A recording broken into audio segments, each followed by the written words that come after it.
So next up is Pittsburgh. Obviously, you know that team very well, and you get to play them now without the distraction of going back to Pittsburgh.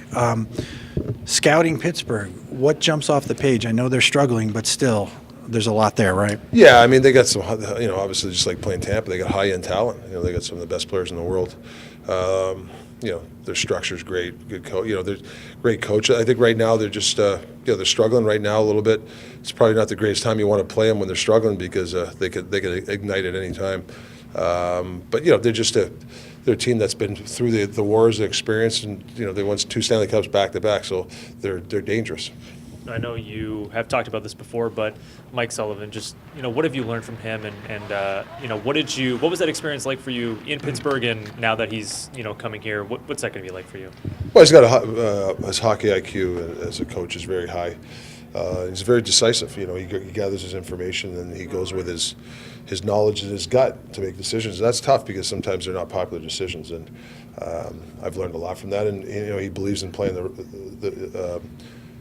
a fast style of play, a very belligerent play where not so much physical, but it's more of a in-your-face type of hockey. And I think that's something that we're trying to strive that he's established in Pittsburgh.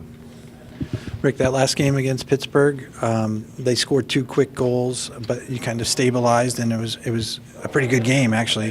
What do you take from that game into this game? Yeah, I think we might have had 1 power play, and they had I think we had 7 power plays. I mean, that's just it's death if you play that team. You give them those type of teams power plays. So we got to stay out of the box, and we can't sink. That's the one thing when you play these teams, you have to be aggressive, smart aggressive, and you have to gap up, and you have to have the details of your game, or you'll be in trouble. Jacob Chikrin, he's been back a couple of weeks now. What have you seen in his game since his return? I mean, for the kid's 19, he hasn't had training camp. So for me, I was really impressed his first couple of games. He struggled last game, and he knows it. But listen, the guy had no training camp. I mean, there's guys that takes 2 months to get their game together. So and we're asking this guy to do it in 72 hours. So yeah, he's a big future for us, and he's I think he's still playing 21 minutes. So we're giving him a lot of responsibility around here. Kind of going off of that, it sort of seems like whenever you guys are able to have a practice or able to have that one game, you got to go back on the road. Now you guys are able to kind of put together a couple practices at home. You got, obviously a nice long homestand here, relatively in terms of the schedule.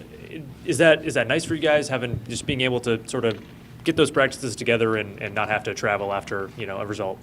Yeah, no, for sure. I mean, you can establish some kind of routine, bunch of games, bunch of practice.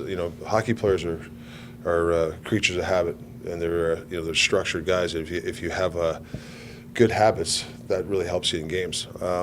So we've gone through a tough stretch with the road, and I do think it's caught up with some guys, and hopefully this next few days or this couple of weeks we can kind of get our legs back again and our enthusiasm and our energy, because we're playing some really good hockey teams, and you don't want to be embarrassed. So and for the most part, even though we've lost consecutive losses here, I thought we've played well in a lot of these games.